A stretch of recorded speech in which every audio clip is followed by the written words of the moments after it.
Le BIM, en définition simple, c'est le Building Information Modeling, qui veut dire la modélisation des informations du bâtiment. L'IoT, qui est Internet of Things, Internet des objets, et Smart City ou Smart Building, qui veut dire bâtiment ou villes intelligentes. Alors, l'objectif de ma présentation, c'est de vous montrer trois choses. De façon simplifiée, qu'est-ce que le BIM? La convergence du BIM et de l'IoT. Et puis, si le temps le permet, d'expliquer c'est quoi les Smart Cities, quels sont les nouveaux métiers de la convergence qui existent. Alors, on va entendre parler du BIM. Hein. Aujourd'hui, on entend de tout, entre ce qui est dans le web et ce que les gens disent, ce que les gens n'ont pas forcément compris. Bah, c'est que vous allez entendre parler de données.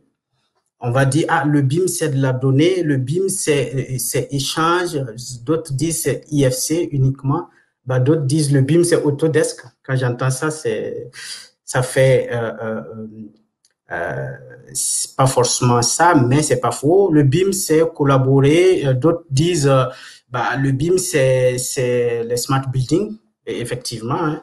D'autres vont vous dire que le BIM, c'est pour permettre de faire le cycle de vie de l'ouvrage, de gérer, de communiquer, travailler dans le cloud, travailler de la 3D, que c'est de la 3D.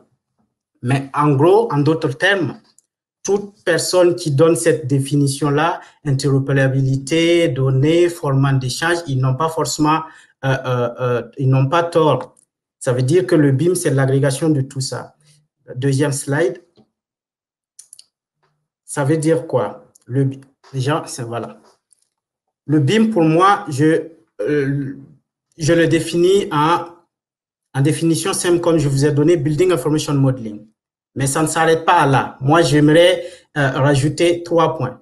Building Information Modeling, Building Information Model, Building Information Maintenance et Management. Le socle du BIM aujourd'hui, c'est l'aspect management. C'est une nouvelle manière de réfléchir pour travailler. C'est le socle du BIM.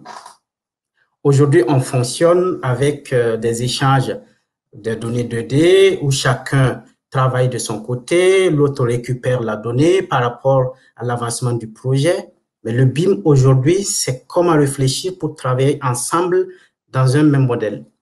Et le management, c'est quoi? C'est de définir vraiment des bases de travail, la responsabilité, définir l'ensemble des documents, l'ensemble de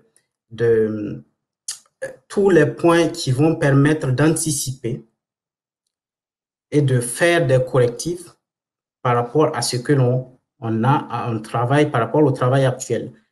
Le management nous permet aujourd'hui de définir ce qu'on appelle des cas d'usage possibles, d'anticiper. Ça veut dire qu'on ne construit pas l'ouvrage et par la suite, on n'arrive pas à faire, on a besoin de faire quelque chose, mais on est coincé. Le BIM nous permet d'anticiper en amont ce que nous avons besoin de faire dans le bâtiment.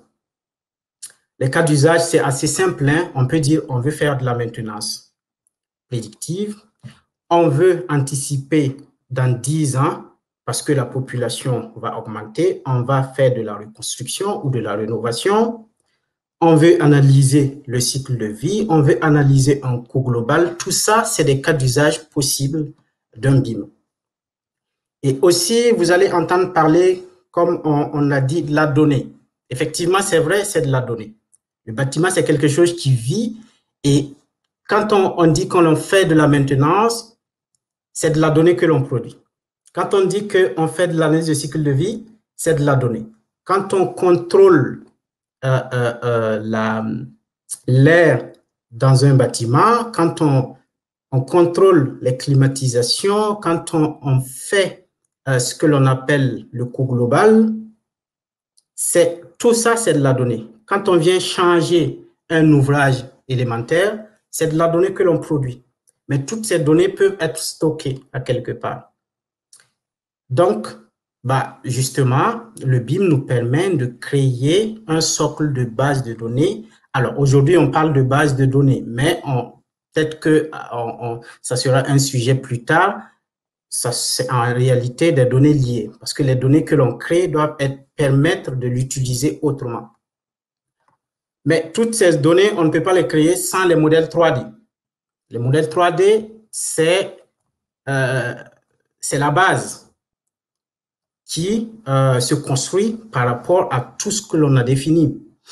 Donc, le modèle 3D, on utilise justement, quand on parle de modèle 3D dans le BIM, c'est pas qu'un objet simplement, mais je veux dire que c'est des objets, l'assemblage de plusieurs objets intelligents de la donnée. D'accord. Voilà. Donc, on utilise des outils comme logiciel Autodesk pour travailler. Et on peut aussi, dans le BIM, l'un des points importants, c'est de permettre aux gens, comme je l'ai dit, de pouvoir travailler ensemble, de collaborer tous, soit dans des maquettes séparées, soit dans des modèles séparés, soit dans des modèles collaboratifs, justement. Mais comment faire? Parce qu'aujourd'hui, le métier du génie civil est assez vaste. Donc, il y a plusieurs corps de métier. Quand on parle de corps de métier, c'est l'architecte, c'est l'économiste, c'est Jean qui est un OPC, c'est l'informaticien qui est Douglas, qui produit les bases de données. C'est toutes ces personnes-là qui travaillent ensemble avec des outils différents.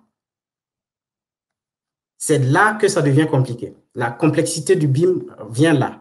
Donc, ça veut dire que dès la base, on définit tout ça dans le processus de management qui nous permet d'anticiper et de permettre à tout le monde de collaborer sans pour autant perdre la donnée. Donc, c'est la base, en fait, du BIM. D'accord. Aujourd'hui, il y a un pont. Donc, on parle de l'IoT et du BIM. Toutes ces données qui sont créées dans un bâtiment, il faut savoir qu'un bâtiment, c'est composé de plusieurs éléments. Donc, quand un bâtiment, vous allez voir par la suite que on utilise plusieurs outils, GMAO, GTB, des URP. Donc, la donnée d'un bâtiment doit servir à pouvoir communiquer dans ce que l'on appelle avec d'autres. Justement, envoyer de la donnée, recevoir de la donnée, c'est ça qui va faire la smart building. Mais la base de la smart building, je vais revenir plus tard pour dire qu'il y a de la place pour le développement informatique